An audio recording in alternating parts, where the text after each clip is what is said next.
Salon अलबेलिना बेलिनार सावर salon अलबेलिना बेलिनार सावर salon अलबेलिना बेलिनार सावर salon अलबेलिना बेलिनार पिया के मिलन को करत अति सिंगार पिया के मिलन को करत अति सिंगार सावर सलोन अलबेलिना बेलिनार सावर सलोन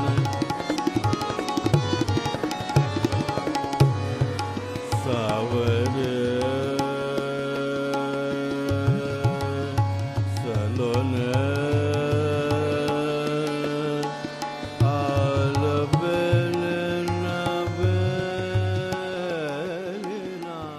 আজকের এই বাসুদেবপুর হরিপ্রিয়া ইনস্টিটিউশন কেবল একটি বিদ্যায়তন নয়, এটি যেন সময়ের বুকে অমর দীপশিখা।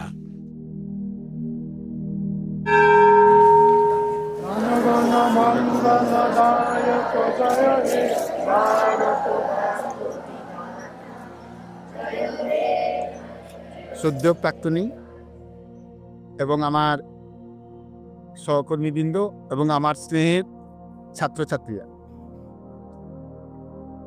আগামী 22শে নভেম্বর 2025 আমাদের বিদ্যালয়ের প্রাঙ্গণে প্রাক্তনী সম্মেলন, শুধু সম্মেলন বলবো না, মহাসম্মেলন ঘটতে চলেছে। আমরা এই সম্মেলনে আমরা সাক্ষী হয়ে থাকব। কাজেই ওই দিন তোমরা প্রত্যেকে আসবে এবং ওনাদের অভিজ্ঞতাগুলো আমরা জেনে নেব এবং ভবিষ্যতের পথে এগিয়ে চলার জন্য আমরা সেগুলো পাথেয় করে চলব। বাসুদেবপুর হরিপ্রিয়া ইনস্টিটিউশন এর জন্ম নক্ষত্র খুঁজতে হলে আমাদের ফিরে যেতে হয় ইতিহাসের নীরবতায়, যেখানে জলে ও মাটিতে মিলেমিশে আছে জলামুঠা রাজবাড়ির প্রাচীন স্মৃতি।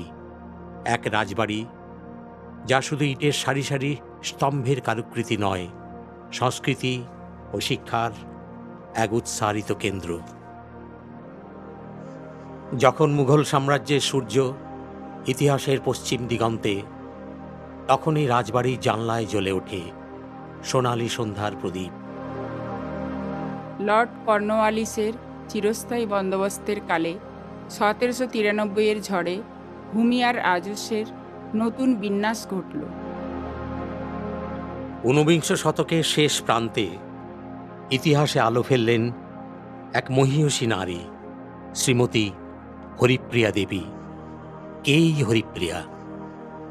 একটি উৎস থেকে জানা যায় তিনি ছিলেন গড় বাসুদেবপুরের অঞ্চলের জলামুঠা জমিদারির বিহার বাহিনী পরিবারের একজন কৃতি মহিলা।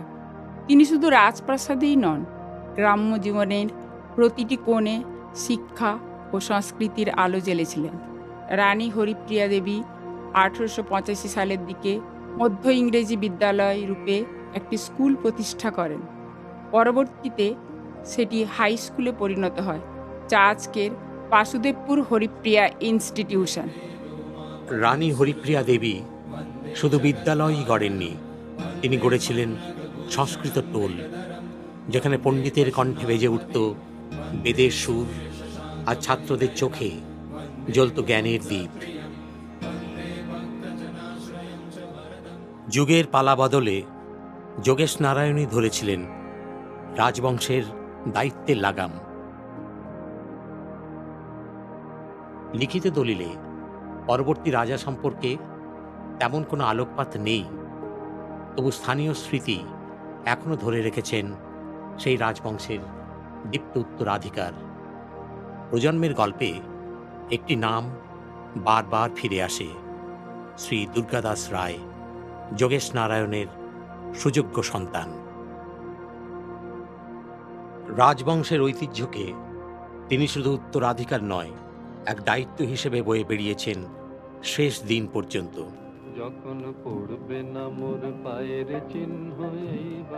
বাসুদেবপুর হরিপ্রিয়া ইনস্টিটিউশনের প্রতিটি চড়াই উতরাইয়ে, প্রতিটি নতুন সূচনায় ছিল তার নীরব অথচ অটল উপস্থিতি, যেন রাজবংশের প্রদীপটি এখনো নিভে যায়নি।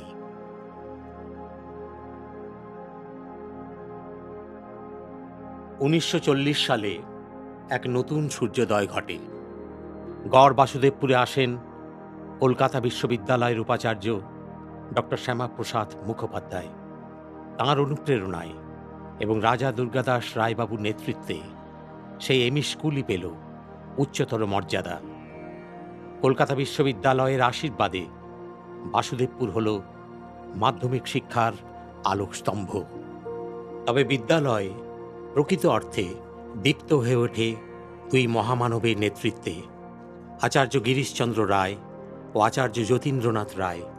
তাঁদের হাতে এই বিদ্যালয় কেবল পাঠশালা নয়, এ হয়ে ওঠে এক আলোয় পূর্ণ আশ্রম, যেখানে বইয়ের পাতায় মিশে থাকে জীবনের গান। আগুনের পরশমণি ছোঁয়াও প্রাণে, এ জীবন পূর্ণ করো। 1940 সাল শিক্ষার ইতিহাসে এক দীপ্ত মুহূর্তের জন্ম হলো এই ভূমিতে। সেই আলো নিয়ে এলেন ভগবানপুরের বেউরিয়া গ্রামের সন্তান গিরিশচন্দ্র রায়। তিনি বাসুদেবপুর হরিপ্রিয়া ইনস্টিটিউশনের প্রথম প্রধান শিক্ষক। তাঁর আগমনে বিদ্যালয় যেন পেল প্রাণের প্রথম ছোঁয়া। মাটির ভেতর থেকে উঠল নবজীবনের অঙ্কুর। আমরা সেই সময়ে কিছু কথা জানতে পৌঁছে গিয়েছিলাম বেউরিয়া গ্রামে। আমরা এসেছি বেউদিয়া গ্রামে ভগবানপুরের দুর্গাশঙ্কর রায়বাবুর বাড়িতে।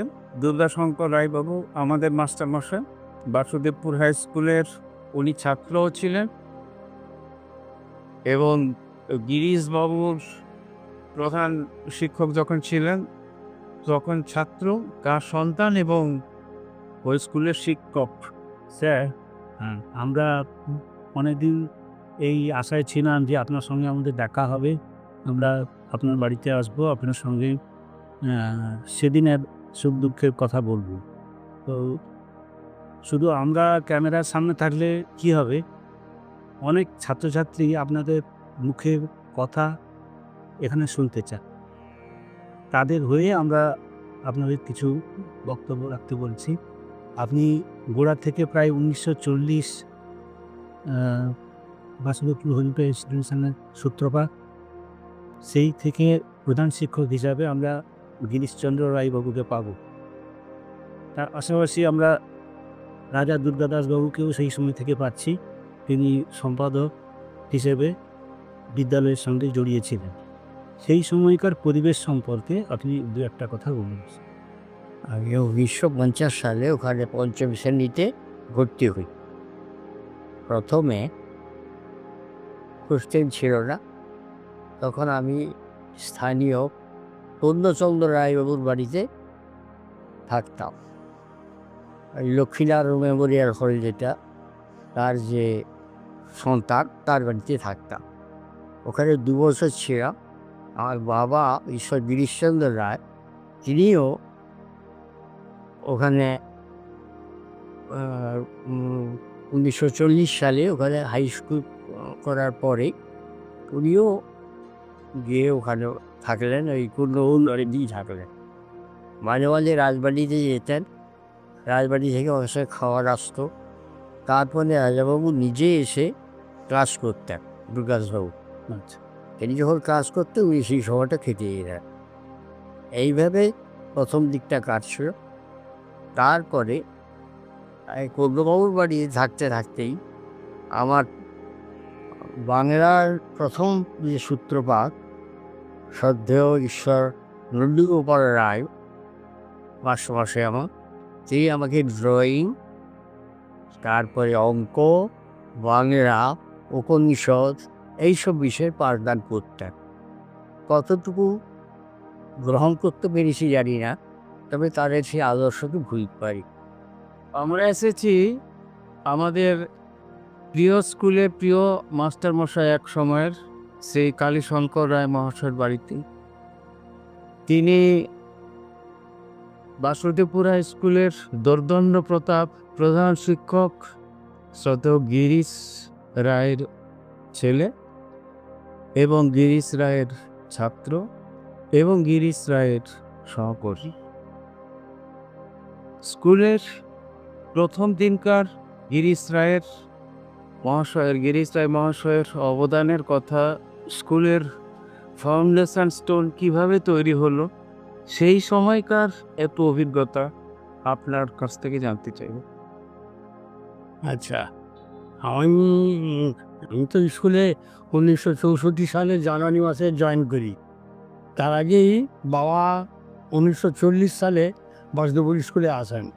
আর সেই সময় স্কুলের ঘরবাড়ি অনুসরণ ছিল, কিন্তু তখন এমই স্কুল হিসাবে চলতো। বাবাকে প্রথম হেডমাস্টার হিসাবে ওখানে স্থানীয় জমিদার আর রাজন্য বর্গ যারা ছিলেন তারা সব বাবাকে সিলেক্ট করেন এবং তাকে বাসুদেবপুর স্কুলের দায়িত্ব দেন। বাবা তখন 1940 সাল এর আসার পর তিনি ক্যালকাটা ইউনিভার্সিটি থেকে আমাদের স্কুলকে 10ম শ্রেণীতে উন্নীত করেন। তার আগে এমই স্কুল ছিল। আর এমই স্কুলের সময়কার যে মাস্টারমশাই ছিলেন আশুতোষ করণ, তারপর জগবন্ধু মণ্ডল আর দীনবন্ধু মণ্ডল, এ সমস্ত নাম করা শিক্ষক সব ছিলেন। তারপর এই যে মানিকপুরের দ্বিজেনবাবু আমাদের অ্যাসিস্ট্যান্ট হেডমাস্টার ছিলেন স্কুলে, তার দাদা যতীন্দ্রনাথ কর, তিনি বাবা স্কুলে ঢোকার আগে স্কুলে কাজ করেছিলেন, কিন্তু হাই স্কুল তিনি করেননি। তো হাই স্কুলের প্রচেষ্টা তার ছিল যে স্কুলটাকে যেন হাই করা হয়। এই হাই স্কুল করার পিছনে তারপরে বাবা এবং অন্যান্য গ্রামবাসীদের মধ্যে বিদ্যুৎজন যারা ছিলেন, রায় পরিবার, মাইতি পরিবার আর চক্রবর্তী পরিবার, এদের কাজ ছিল সব থেকে বেশি। তিনি গড়ে তুললেন পাঠাগার, যেখানে বই ছিল শুধু জ্ঞানের নয়, স্বপ্নেরও আশ্রয়। বিজ্ঞানাগার, যেখানে শিশুরা প্রথমবার আবিষ্কার করল বিস্ময়ের অর্থ। পুষ্করিণী, যেখানে আকাশের প্রতিফলনে ভেসে উঠত ভবিষ্যতের মুখ। আর বিদ্যালয়ের চারপাশে এক দৃঢ় বেষ্টনী, যেন এক রক্ষা কবচ, যা বেঁধে রাখে ঐতিহ্য আর আত্মার বন্ধন। আমি বাসুদেবপুর হরিপ্রিয়া ইনস্টিটিউশনের গ্রন্থাগারী। আমার নাম কৌশিক বড়াই। আমি 2011 সাল থেকে এখানে এই গ্রন্থাগারী পদে এখানে জয়েন করেছি। এসে এখানে আমি এই গ্রন্থাগারটাকে এইভাবে সাজিয়েছি। আমাদের মোট টেক্সট বই এবং রেফারেন্স বই সব মিলে প্রায় 6 থেকে 7,000 বই রয়েছে। স্কুল ওরিয়েন্টেড বই, স্কুল ছাত্রছাত্রীরা যেগুলো পাবে, আমি ছাত্রছাত্রী শিক্ষকদের দিয়ে বই সিলেকশন করেছি এবং সেইভাবে ওদেরকে বই দেওয়া নেওয়া রেটিং বিভাগের মাধ্যমে আমি করে থাকি। এবং ছাত্ররা এখানে আমাদের পাশে রিডিং রুম রয়েছে, তারা লিজার পিরিয়ডে এসে এখানে ক্লাস করে এবং আমিও ওদের লাইব্রেরি ক্লাস নিই। আমাদের এখানে লাইব্রেরি ক্লাস বলতে বিভিন্ন জিকে বা বিভিন্ন ধরনের কেরিয়ার গাইডের উপরে বিভিন্ন তথ্য, এই তথ্য বিজ্ঞানের যুগে আমি তাদেরকে যত পারি হেল্প করি। এছাড়া নেটের মাধ্যমে কোনো তথ্য যদি তারা সাবস্ক্রাইব করতে চায়, আমি সাবস্ক্রাইব করে আমার এই কম্পিউটার থেকে প্রিন্ট করে তাদেরকে দিই। এভাবে আমি যতটুকু স্কুল লাইব্রেরিতে ওদেরকে সাহায্য করার দরকার আমি করে চলেছি। এবং আরও আমার গ্রন্থাগারে আরও কিছু তথ্য দরকার, আরও যদি কিছু বই বা কিছু কম্পিউটার মিডিয়া যদি আমরা পাই সরকার বাহাদুরের কাছ থেকে বা কোনো কেন্দ্রীয় সংস্থা থেকে, তাহলে আমার স্কুলের এই লাইব্রেরি সমৃদ্ধ হবে এবং জনগণের বিশ্ববিদ্যালয় হয়ে উঠবে আমার এই গ্রন্থাগার। একাদশ এবং দ্বাদশ মিলে প্রায় 120 জনের মতো টোটাল সায়েন্স এবং বায়োসায়েন্স মিলিয়ে স্টুডেন্ট আছে। তো সেক্ষেত্রে আমাদের সপ্তাহে 2 দিন, মঙ্গলবার দিন এবং বৃহস্পতিবার দিন। মঙ্গলবার দিন 11-এর এবং বৃহস্পতিবার দিন মানে আজকে ক্লাস 12-এর প্র্যাকটিক্যাল হয় এবং নিয়মিত ক্লাস হয়। তো কিন্তু আমাদের স্টুডেন্ট সংখ্যা অনুযায়ী এখানে ল্যাবের যে ইনস্ট্রুমেন্ট আঁকার কথা সেটা অনেকটাই কম আছে। বাট স্কুলের সেরকমভাবে স্কুল ফান্ড গভর্নমেন্ট থেকে সেরকম আসে, মানে ল্যাবের জিনিসপত্র অনেক দাম আর কি। ধরুন একটা মাইক্রোস্কোপের দাম প্রায় 20-22 হাজার টাকা মিনিমাম। তো সেক্ষেত্রে মানে আমাদের অনেক শর্টেজ আছে এই সমস্ত ইনস্ট্রুমেন্ট। তারপরেও আমাদের ল্যাবেতে অনেক কিছু জিনিসপত্র শেখানো হয়। মানে ধরুন ক্লাস 8, 9, 10 এরাও মাইক্রোস্কোপে অনেক কিছু জিনিস সেট করতে পারে, বা 11-12 এর জন্য বিশেষ করে কতগুলো প্র্যাকটিক্যাল করানো হয়, যেগুলো আমি বলতে পারি যে মোটামুটি এখানকার কোনো স্কুলে বোধহয় করানো হয় না। মানে যেমন ধরুন ডিএনএ আইসোলেশন হলো। তো তারপরেও মানে আমরা যথাসাধ্য চেষ্টা করি যাতে মানে আমাদের এই কম ইনস্ট্রুমেন্টেশনের মধ্যেও কাজগুলো ওদেরকে শেখানো যায় যাতে। এবং যথেষ্ট এখানে শেখার ছেলে এবং মেয়ে উভয়ই আছে যারা শিখতে আগ্রহী। তবে ওদের আরও বেশি কিছু যদি ল্যাবের রিয়েজেন্ট বা ইনস্ট্রুমেন্ট এর পাওয়া যেত, মানে ধরুন আমি বলছি 11-এর 70 জন স্টুডেন্ট, সেক্ষেত্রে 2টো মাইক্রোস্কোপ খুবই কম। আর বাকি যে সমস্ত স্পেসিমেন আছে বা অন্যান্য রিয়েজেন্ট ইনস্ট্রুমেন্ট, মানে এইগুলা সংখ্যা যদি আর একটু বাড়ানো যেত তাহলে আরও ভালো হতো। করে একটা কেমিস্ট্রি ল্যাবে আমি দেখাচ্ছি এদিকে জলের খুব প্রয়োজন। একটা জল একটা অত্যাবশ্যকীয় দরকার। জলের পাইপলাইন বা জলের সাপ্লাই সেই লাইনটা মনে ভালো হয়। আমাদের এই যে রিওজেন্টগুলো আমরা রাখছি, এই রিওজেন্টগুলো রাখার জন্য একটু সমস্যা হচ্ছে এখানে, বা রিওজেন্টের পরিমাণও আমাদের একটু কম আছে, বা কোনো একটা একটু সমস্যা হচ্ছে। রক্ষণাবেক্ষণ করছি আমরা, তা সত্ত্বেও এই যে রিওজেন্ট কেনার জন্য যথোপযুক্ত অবস্থা নেই, বা সেরকম ফিনান্সিয়াল কন্ডিশন যদি সেরকম থাকে তাহলে আমরা এটা আরও ভালোভাবে সাজাবো। আমাদের এখানে আসছে এটাতেও আমরা কিছু আমাদের রিওজেন্ট আছে, কিন্তু রিওজেন্ট অনেক কিছুই নেই। রিওজেন্ট আছে এমনি আরও অনেক কিছু প্রয়োজন। সেই রিজনগুলো যদি আমরা পেতে পারি তাহলে কিন্তু আমরা এই ল্যাবরেটরিতে আরও সুন্দরভাবে প্র্যাকটিক্যালগুলো করাতে পারবো। অনেক কিছুই নেই, যেমন বোর্ডের হিসেবে এটা নেই। যেমন একটা পুরানো ছিল টুর্নামেন্ট, ঠিক সমস্যার কারণে কেনা যায়নি। টুর্নামেন্ট একটা হলে পাওয়া হয়। আর এই যে যা যা দরকার, মানে অ্যাসিড থেকে শুরু করে যা যা রিওজেন্ট দরকার, রিওজেন্টের লিস্ট আমার কাছে অনেকটাই আছে। সেই রিওজেন্টের লিস্ট বললে অনেক লম্বা লিস্ট হবে। সেই রিওজেন্ট কিছু কম আছে, যেগুলো ইকুইপমেন্টস দরকার মূলত বুলেট স্ট্যান্ড, বুলেট ফানেল আর যা যা দরকার সেগুলোর প্রয়োজন খুবই কম আছে। মানে ছাত্রছাত্রীদের তুলনায় সেগুলোর পরিমাণ খুবই কম।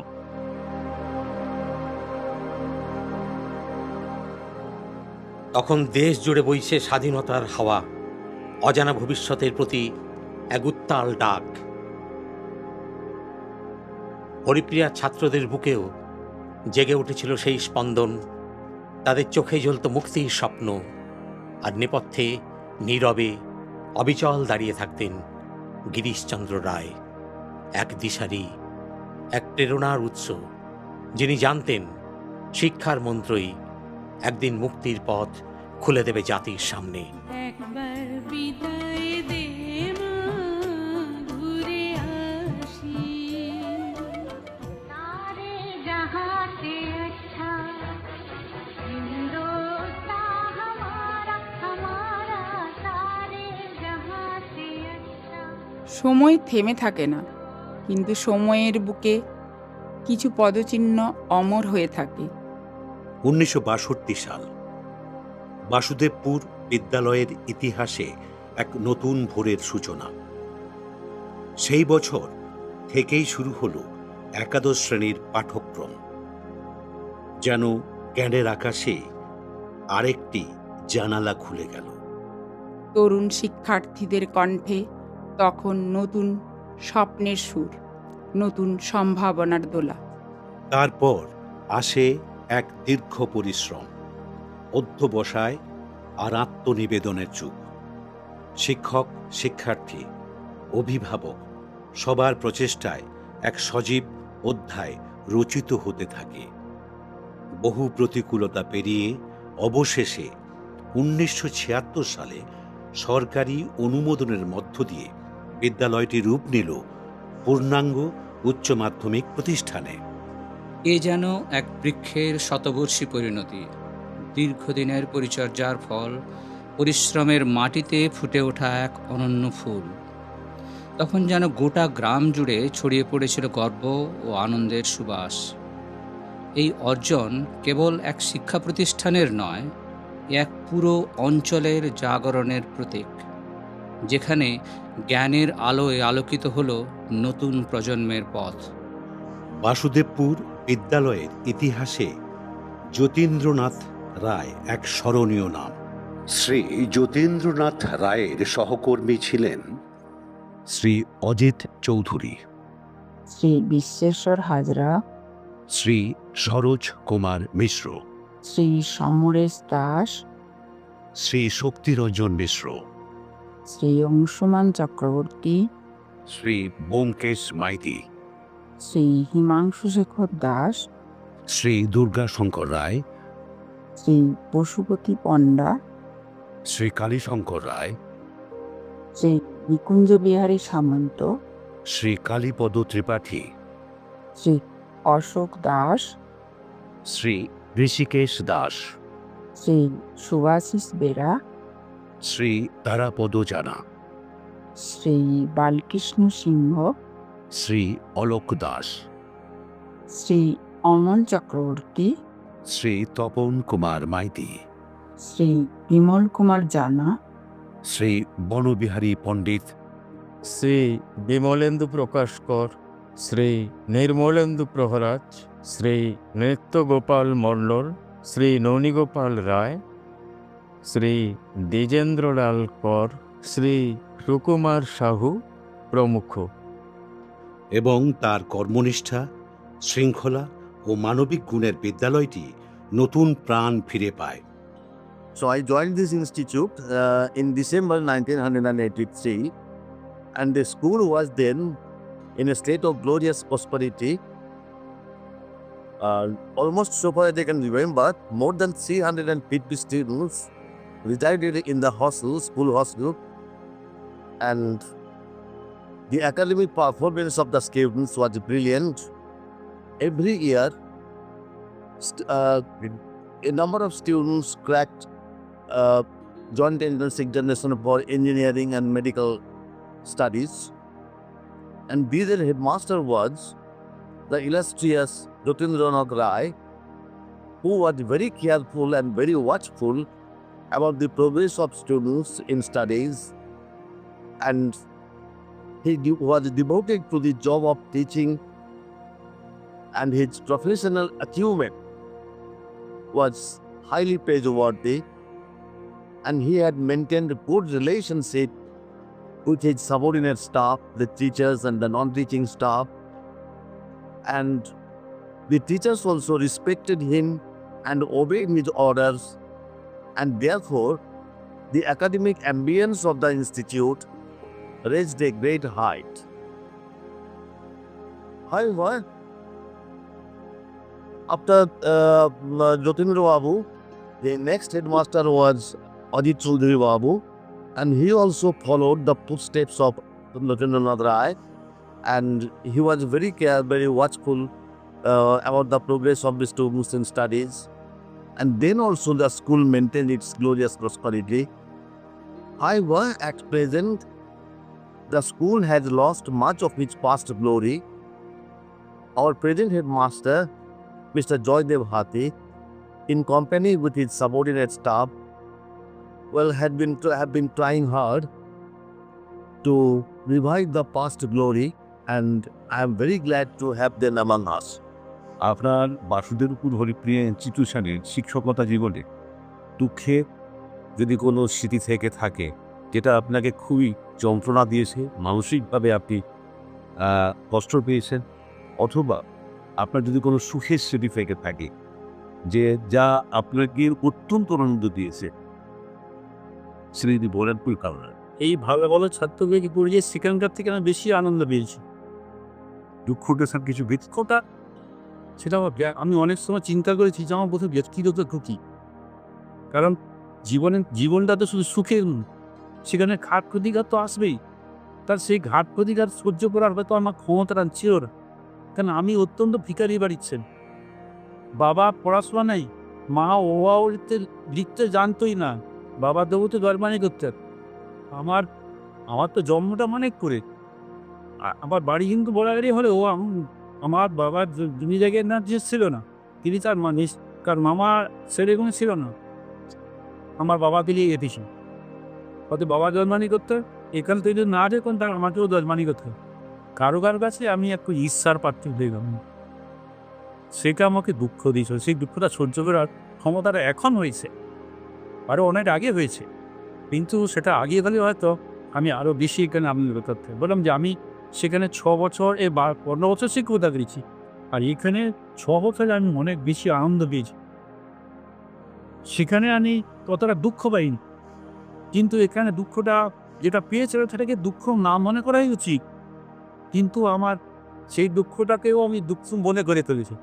এটা আমার ত্রুটি বলে মনে করি। এটা মানুষ হিসাবে শুধু আনন্দটা আমি পাবো পৃথিবী, কিন্তু খারাপটা পাবো না। তো হতে সেপ্টেম্বর 1980-তে জয়েন করেছি। খুব আনন্দের কথা যে 5 জনের সাথে আমার অ্যাপ্রুভেল লেটারটি ছিল, তার মধ্যে মাননীয় হৃষিকেশ দাস মহাশয় ছিলেন। তিনি বিখ্যাত মানুষ, বনবলী চট্টায় অনেকদিন কাজ করেছেন, যার জন্য তার আসতে একটু দেরি হলো। আমি তার আগে জয়েন করে গেলাম। বিশ্বেশ্বর হাজরা ছিলেন, তারপর পূর্ণেন্দু ভূঁইয়া লাইব্রেরিয়ান ছিলেন, কালীপদ পণ্ডা ছিলেন, এরকম। তো হৃষিকেশ দাস মহাশয় আমার সিনিয়র এবং খুব বিখ্যাত মানুষ। আমার বলতে ভালো লাগছে, হৃষিকেশবাবু জবে থেকে উচ্চ মাধ্যমিকে পড়াচ্ছেন, আমি সেই সময় তারপরে হায়ার সেকেন্ডারি পড়েছি। মানে আমি ছাত্র, হৃষিকেশবাবুর ছাত্র হতে পারতাম। তো তিনি যখন আমার স্কুলে এলেন আমার খুব ভালো লাগলো, এবং তিনি খুব সোজা সাপটা কথা বলেন, যে কোনো জিনিসে খুব বিবেক এবং বিচার তার ছিল। মানে তৎকালীন সময় যে সহকর্মী, হ্যাঁ, তাদের ব্যবহারে, আন্তরিক ব্যবহারে আপনি আমি তারপর হৃষিকেশবাবু তো খুব ভালোবাসতেন। তারপর তারাপদ জানা মহাশয় ইংরেজি মাস্টারমশাই ভুটান থেকে এসছেন, যতীন রায় মশাই আমাকে একটু ভালোবাসতেন, তাকে ডাকা টাকা টেলিগ্রাম করাটাও সব আমি করেছি, আমার পরে এসছেন। সুভাষিস বেরা মশাই এসছেন, তারপর তাদের সাথে সময় কাটিয়েছি। আর যে কথাটা অল্প কথা বলা যায়, সমরেশ দাস মহাশয় সেখানকার বিরাট লোক ছিলেন, সব দিকে তার দক্ষতা ছিল, তার সাথেও আমি কাটিয়েছি। এবং পরেশচন্দ্র রায়, তারপর নৃত্যগোপাল মণ্ডল, অংশুমান চক্রবর্তী, এইসব লোকেরা সেখানে শিক্ষকতা করতেন। আমার খুব লাভ ছিল, তার কারণ আমি বিশেষ কথাবার্তা বলতাম না, তারা কি বলতেন শুনতাম। প্রত্যেকটা মুহূর্ত শুধু নানা রকম বিদ্যা এবং জ্ঞানের আলোচনা হতো, প্রত্যেকটা মুহূর্ত। শুধু বসে থাকলেই যা জানা যায়, যদি একটু মনে রাখা যায়, আর কোনো বাকি থাকবে না। শিক্ষক হিসেবে স্যার আপনার দীর্ঘ অভিজ্ঞতা, সেই অভিজ্ঞতা লব্ধ ফল থেকে আপনি যদি বলেন যে বর্তমান বাসুদেবপুর হরিপ্রিয়া ইনস্টিটিউশনের সার্বিক উন্নতি করতে গেলে কি বা কোন জায়গায় মনোনিবেশ করা প্রয়োজন মনে করেন? মনোনিবেশ মানে ছাত্রদের সাথে শিক্ষকদের সংযুক্ত থাকার সময়টা বাড়াতে।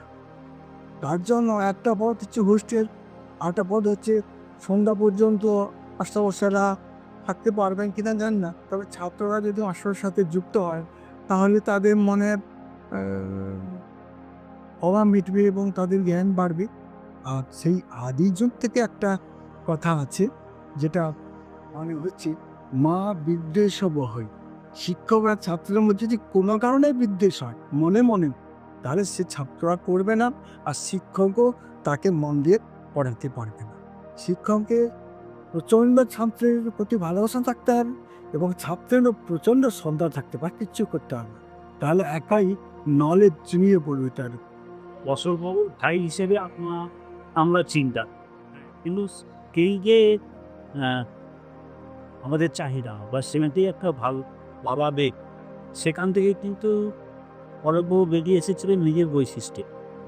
অশোকবাবু মিতভাষী, তারপরে বনিশিরিতে একটা ব্যবহার, এবং অশোকবাবু যে কোনো পার্সেন্টের কাছে ছেলেরা ঠান্ডা হয়ে যেত, তাদের একটা মেডিকেল ভূমিকা ছিল আপনি। এবং অশোকবাবু এতটা অনুসন্ধিৎসা ছিল সব বিষয়ে, তাকে যে বিষয়ে আমরা পড়াতে দিতাম, তুমি সেই বিষয়ে একেবারে ধরে যেতে পারে।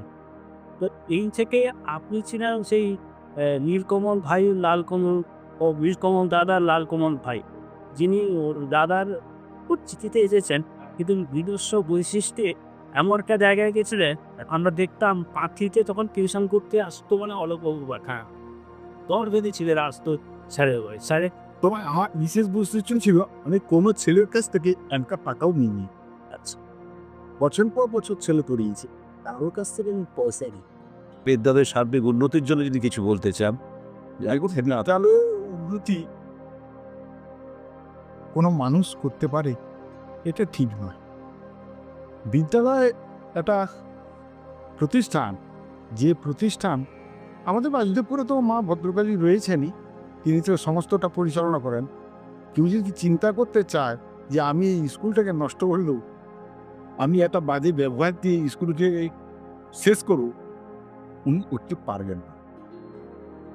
বাসুদেবপুর স্কুলকে নষ্ট করা যায় না, বাসুদেবপুর স্কুলকে ভেঙে দেওয়া যায় না। এখানে অনেক হেডমাস্টার এসছেন, অনেক রাজনীতিবিদ এসছেন। বর্তমান যিনি হেডমাস্টারমশাই ছিলেন আছেন, তার আগে যিনি ছিলেন তিনি এখন তো এগরার বিরাট এমএলএ হয়েছে। তার আগেও বাসুদেবপুর স্কুল এগরাকে এমএলএ দিয়েছে দুবার। সমরেশ বাবু, হ্যাঁ, আর সমরেশবাবু কি দিয়েছে? সমরেশবাবু দুবার সুবর্ণযুগ ছিল, এখন নেই কেন? কি সমস্যার জন্য এই পরিস্থিতি? আচ্ছা, এখন আমার যা ধারণা যে তখনকার যে মাস্টারদের একটা মানসিকতা ছিল যে ছাত্রকে বড় করে তোলা, তো সেই মানসিকতাতে যখন ধীরে ধীরে ধীরে ধীরে কমে আসছে। তো আপনি বলবেন যে এখনকার যেরকম টিচারদের একটা জিনিস আমি লক্ষ্য করে দিয়েছি, 10টা 4টা ডিউটিটাই মূল প্রাধান্য। তাদের যোগ্যতা আছে, যথেষ্ট যোগ্যতা আছে, তারা বাইরে টিউশনি করছেন খুবই ভালোভাবে, কিন্তু কেন ওটা হচ্ছে না? একটা জিনিস হচ্ছে ভালো ছাত্র আসছে না, আর 2 নম্বর হচ্ছে আগে হোস্টেলে থেকে মাস্টারদের সংস্পর্শে থাকার জন্য একটা ভয়ে এতে তখন ভালো রেজাল্টটা হতো, পড়াশোনাটা ভালো হতো, আমার যেমন হয়। তো এছাড়া তো আমি কোনো কারণ দেখতে পাই না যে কেন ডিটোয়েট করছেন। পুনর্মিলন উৎসব যেন শুধু পুনর্মিলন উৎসবে পরিণত না হয়, বিদ্যালয়ের সার্বিক উন্নতিকল্পে এই প্রাক্তনীদের গুরুত্বপূর্ণ ভূমিকা যদি থাকে, তবে আমি মনে করি এই পুনর্মিলন উৎসব সার্থক হলো। আর ভবিষ্যতে এই ধরনের উৎসব আরও যাতে হয় এবং সেই জন্য আমি যারা আয়োজন করছে তাদের সবাইকে শুভেচ্ছা জানাচ্ছি, এবং তাদের প্রথম শেষ কথা যে বিদ্যালয়ের সার্বিক উন্নয়ন বাদ দিয়ে এরকম পুনর্মিলন উৎসব করার কোনো সার্থকতা থাকবে না। কারণ যে বিদ্যালয়ের সম্পর্কে আমরা শতমকে প্রশংসা করব, তার যদি নিজের মেরুদণ্ড ঠিক না থাকে, তাহলে কার সম্পর্কে আমরা বলছি? একদম। উল্লেখ করা যায়, স্কুলের মাঠে নটি বিনোদিনী যাত্রাপালা হয়। আমার গিরিশের নেকা সেই গানটা যাবার সময় আমায় একটু শুনিয়ে দে না মা, সেই গানটা। আমি ভবে একা, দাও হে দেখা, প্রাণ সখা রাখো পায়। আমি ভাবি একা, দাও হে দেখা, ভাবি একা, দাও হে দেখা, প্রাণ সখা রাখো পায়। সেই যাত্রাপালার লভ্যাংশের টাকায় হোস্টেল মাটির বাড়ি থেকে ছাদওয়ালা বাড়িতে উন্নীত হয়। আজও ছাত্রছাত্রী, সহকর্মী ও অভিভাবকরা তাকে গভীর শ্রদ্ধা ও ভালোবাসার সঙ্গে স্মরণ করেন। 1976 থেকে 1985 এই এক দশকেই বিদ্যালয় ছুঁয়ে ফেলেছিল জেলার শিখর, জাতীয় মেধাবৃত্তি, রাজ্য পরীক্ষায় সাফল্য, আর হরিপ্রিয়ার নাম উচ্চারিত হতো গর্বে ও শ্রদ্ধায়। আপনারা প্রাক্তনী সংসদ করার উদ্যোগ নিলেন কেন? তো দেখো, ইংরেজিতে একটা কথা আছে, আলমা ম্যাটার। আলমা ম্যাটার কথার অর্থ হচ্ছে, আলমা কথার অর্থ হচ্ছে ল্যাটিনে নারিসিং, আর ম্যাটার হচ্ছে মানে ধাত্রীমা। আমাদের বিদ্যালয়, আমাদের বিশ্ববিদ্যালয় এসব যেখান থেকে আমরা পড়াশুনো করেছি তাকে বিলতে আরও ম্যাটার বলা, অর্থাৎ তিনি আমাদের ধাত্রী। তো মায়ের জন্য সন্তানদের একটা আবেগ, একটা ভালো লাগা, একটা আবার তাকে কাছে টানা, তার স্বাস্থ্য, তার সমস্ত সামগ্রিক যে ব্যাপারগুলো সেগুলোকে সব প্রাক্তনীদের একটা চিন্তা থাকে বা আবেগ থাকে। সেই আবেগটা সংহত করার উদ্দেশ্যেই এই প্রাক্তনী সংসদটা করা, যাতে করে প্রাক্তনীরা নিজেদের মধ্যে আলাপ আলোচনা করতে পারেন বা আলমা ম্যাটারের ব্যাপারে তাদের যে আবেগ রয়েছে, তাদের যে ভালোবাসাটা রয়েছে সেটার একটা প্রকাশ করার সুযোগ পান। নমস্কার দাদা, আমাকে কেউ কৃতি বললে আমার খুব লজ্জা লাগে। তো আমি 93-তে মাধ্যমিক পাস করেছি আর 95-তে উচ্চ মাধ্যমিক। আমার সময়ের যারা সমসাময়িক বন্ধুরা ছিল তার মধ্যে কয়েকজনের সঙ্গে এখনও আমার যোগাযোগ খুব ভালোভাবেই আছে। তার মধ্যে একজন হচ্ছে অভিক, আমাদের ক্লাসে ফার্স্ট হতো এবং সে আমার খুব খুব ক্লোজ বন্ধুর মধ্যে একজন। এছাড়া বিশ্বজিৎ, সুকুমার, অনেকে কালের নিয়মে অনেকে ভুলেও গেছি, কিন্তু এইটুকু বলতে পারি যে আমাদের সময়ের স্কুল, আমাদের সময়ের হোস্টেল, সেটা এখন তার কিছুটা অবনমন শুনতে পাই, দেখতেও পাই, কেন আমি ওই দিকে যাই। সেই জন্যে আমাকে খুব পীড়া দেয়। একটা কথা শুধু বলতে চাই যে আমি যখন প্রথম বাসুদেবপুর স্কুলে ঢুকি তখন সন্ধ্যের সময়, সন্ধ্যে তখন 6টা বাজে, আমি স্কুলে ভদ্রকালী মন্দির পেরিয়েছি, তখন একটা বড় গুঞ্জন শুনতে পাই। সেই গুঞ্জনটা হচ্ছে কিসের না, ওখানে বড় একটা মুরগির হ্যাচারি আছে, তো সেই তার গুঞ্জন শুনতে পাই। কিন্তু তারপরেই একটু পেরোতে দেখি আসল গুঞ্জনটা পেলাম। সেইটা কি, বাবাকে জিজ্ঞাসা করলাম, মা বলে এবারে আয় দেখ, তারপর খেলাটা দেখবি। তো গিয়ে দেখি গেটটা খুলতেই পুরো বারান্দার জুড়ে অন্ততপক্ষে 100 জন ছেলে মেয়ে হারিকেন লাইটে মাদুর পাতিয়ে পড়ছে। সেইটা কোথায় না, স্কুলগুলো তখন বন্ধ হয়ে গেছে, স্কুলের সময় শেষ, স্কুলের ক্লাসের মধ্যে সকলে হারিকেন লাইট জ্বালিয়ে পড়ছে, বাইরে পড়ছে, এবং সেইটা না একটা অদ্ভুত একটা বাতাবরণ দিয়েছিল। আমার মনে চলেছে যে এই সমস্ত স্কুল এখানেই বোধহয় আমাদের মানে নিজেদেরকে পরিচালনা করার সব থেকে বড় জায়গা এটা। সেই স্মৃতি নিয়ে আমরা বেরিয়ে এসেছি। তারপরেও বছর 5 আমার সঙ্গে স্কুলে মোটামুটি যোগাযোগ ছিল। সে সময় 2-3 জন স্যারের কথা না বললেই নয়, তার মধ্যে প্রথমে প্রহরাজবাবুর নাম বলবো, সৌবাবুর নাম বলবো। তারা বড্ড আমাদেরকে মানে অনেক করিয়েছেন, অনেক সাহায্য করেছেন। পশুপতিবাবু ছিলেন অঙ্কের শিক্ষক, এত দরদি শিক্ষক খুব কম পেয়েছি। কিন্তু সবশেষে এইটুকু বলতে চাই যে আমাদের স্কুল একটু ডেফিনেটলি হয়তো একটা টার্মোয়েলের উপর দিয়ে যাচ্ছে, আবার উঠে দাঁড়াবে এটা মনে করি।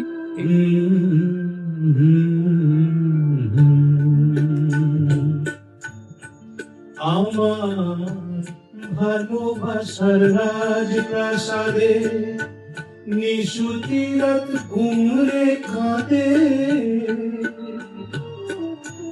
মনের ময়ূর মরেছে ওই ময়ূর মহলে।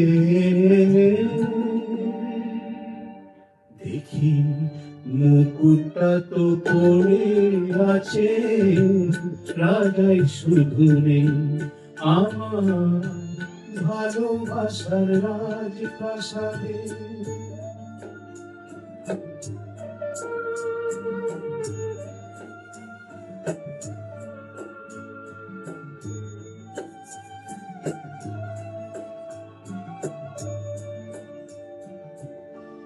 দরবারে তার ছিল আমার সোনার সিংহাসন, আমি হাজার হাতের সেলাম পেলাম, পেলাম না তো মন।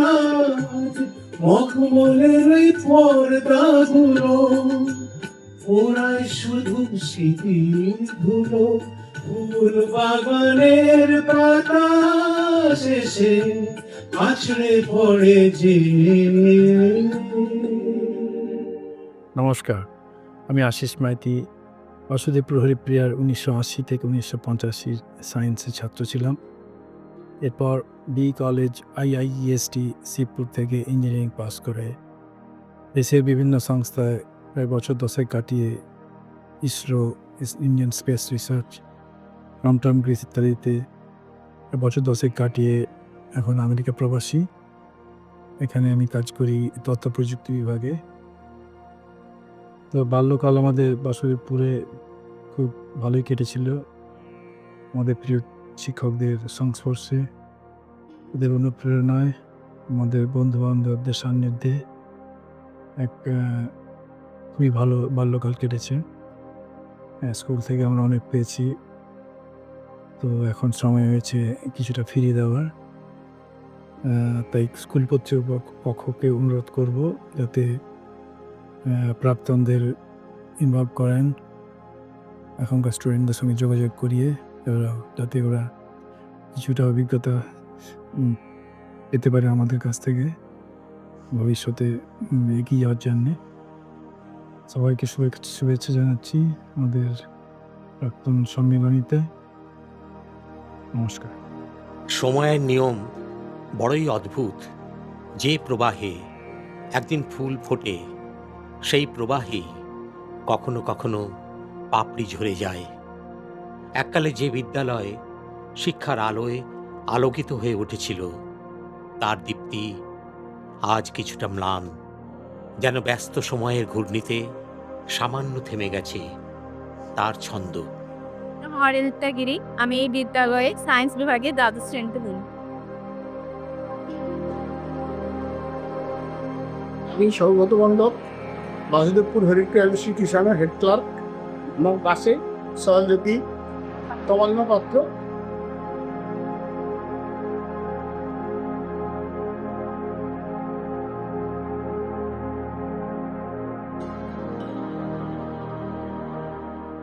আমরা এসেছি আমাদের পুরোনো স্কুলে, যে স্কুল থেকে আমরা 4 দশক আগে পাস করে গেছি।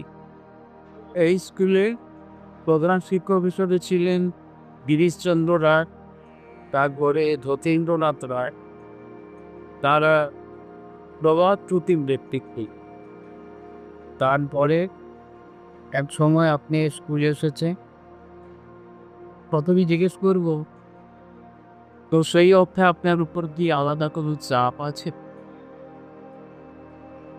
এগুলো আমার উপর কোনো চাপ নেই। আমি স্বাধীনভাবেই কাজ করেছি এবং পরিচালন সমিতি সর্বতভাবে আমাকে ওনারা সাহায্য করেছেন।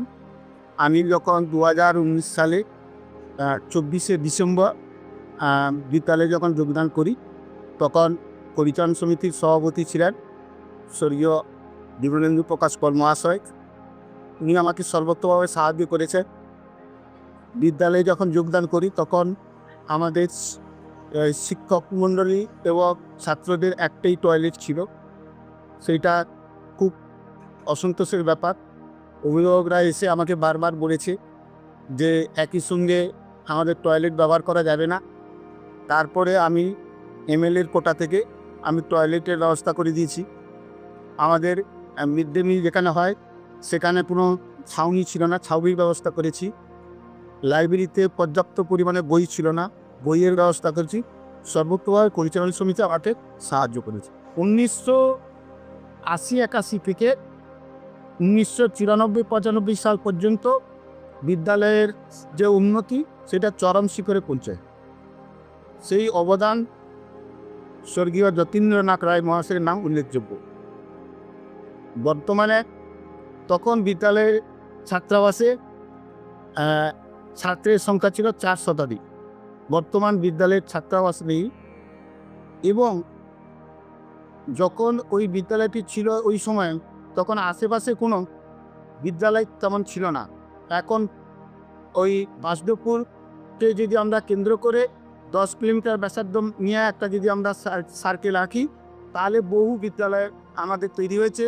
যেমন চিরিয়া স্কুল, সাংহরিবাড়ি স্কুল, তারপরে গণেশ্বরপুর স্কুল, ভবানীচক স্কুল, তারপরে খাগমাই স্কুল এবং বহু স্কুল হয়ে যাওয়ার জন্য ভালো ভালো ছেলেরা যে যার এলাকায় পড়াশোনা করছে এবং আমাদের বিদ্যালয়ে আসেন।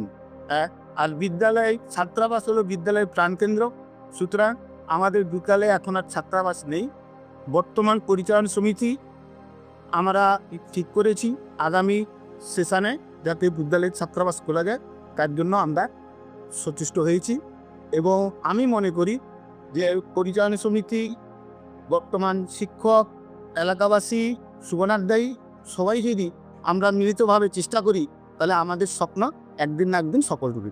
ছাড়া এই ঐতিহ্যমণ্ডিত বিদ্যালয়ের প্রধান শিক্ষক, এই প্রধান শিক্ষকতার কাজ পরিচালনা করতে গিয়ে আপনার প্রচুর অসুবিধার সম্মুখীন হতে হচ্ছে, যা না খেতে ভালো। বর্তমান আমাদের গ্রন্থাগারে কিন্তু পর্যাপ্ত পরিমাণে বই রয়েছে ঠিকই, কিন্তু দিনের পর দিন যেভাবে সিলেবাস চেঞ্জ হচ্ছে, সেই সিলেবাসের উপযোগী আমরা বইগুলো ছাত্রছাত্রীর হাতে তুলে দিতে পারছি না। সুতরাং আমাদের পর্যাপ্ত পরিমাণে যে উপযুক্ত বই আমাদের নেই।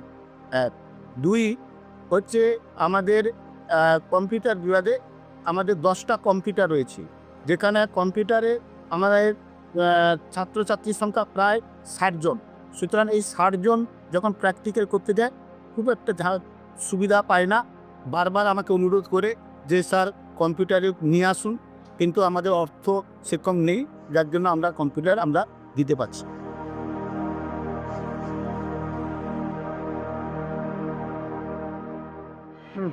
আমরা দাঁড়িয়ে আছি আমাদের প্রাক্তন শিক্ষক মহাশয় সমরেশ দাসবাবু আবক্ষয়িত্রীর সামনে। একজন দিক পুরুষ বলা যায়, সংগঠক, এই শিক্ষক মহাশয় জনসংযোগের অসীম ক্ষমতা এবং সমবায় সম্পর্কে একটা দিক নির্ণয় করতে পেরেছিলেন একসময়। তার আবক্ষয়িত্রীর সামনে দাঁড়িয়ে আমরা যাচ্ছি গোলাগাড়িয়া ব্যাংকের কর্ণধার, আমাদের বিদ্যালয়ের অন্যতম ছাত্র পার্থসারথী দাসও। পার্থসারথীবাবু, আপনি বিশিষ্ট সমাজসেবী, জনপ্রিয় ব্যক্তিত্ব। এক্ষুনি বললেন আপনি বিদ্যালয়ের প্রশাসনের সাথে যুক্ত ছিলেন। বর্তমান পরিস্থিতিতে বিদ্যালয়ে ছাত্রছাত্রীর সংখ্যা অনেক কমে গেছে। একজন প্রশাসক হিসেবে এবং দূরদর্শী সমাজসেবক হিসেবে আপনার কি মনে হয় যে ছাত্র সংখ্যা বা বিদ্যালয়ের উন্নতি করতে গেলে কী কী করতে হবে? প্রথম কাজ হচ্ছে আমাদের সিস্টেমকে চেঞ্জ করতে হবে।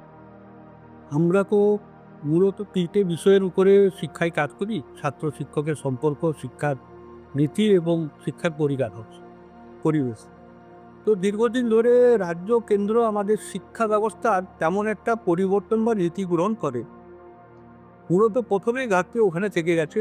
দ্বিতীয়ত, তখন বাসুদেবপুর স্কুলের যে টিচিং স্টাফ ছিল এত হাইলি ট্যালেন্টেড এবং পাশাপাশি স্কুলগুলোর ধারে ধারে স্টাফ ছিল, তাই এলাকার প্রচুর ছাত্রছাত্রী এখানে পড়তো এবং হোস্টেল যতক্ষণ না ভালোভাবে চালানো যাবে, বাসুদেবপুর স্কুলের একদিনও কোনোদিন যায়নি রেনি ডে বা বন্ধে বন্ধ।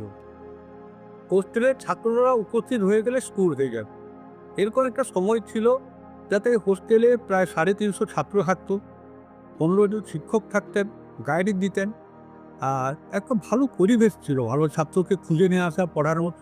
পাশাপাশি এখানে অনেক স্কুল হয়েছে, আমি কোনো স্কুলের সম্পর্কে উল্লেখ করতে চাই না, কিন্তু এখনও যদি আমাদের এই প্রাক্তনীরা এই সম্মেলনকে কেন্দ্র করে সম্মেলনকে সাইডে রেখে যদি দুটো দিকে অংশগ্রহণ করা যায়, আমি বিভিন্ন প্রাক্তনীর সঙ্গে কথা বলে দেখেছি, কৌশিকদা, অভয় দাসবাবু, অন্যান্য লোকের সঙ্গে, যে পঠন পাঠনের মান এবং হোস্টেলকে যদি সঠিকভাবে আমরা চালাতে পারি, স্কুলের আবার পুনরুদ্ধার করা যাবে, সুনাম আনা যাবে।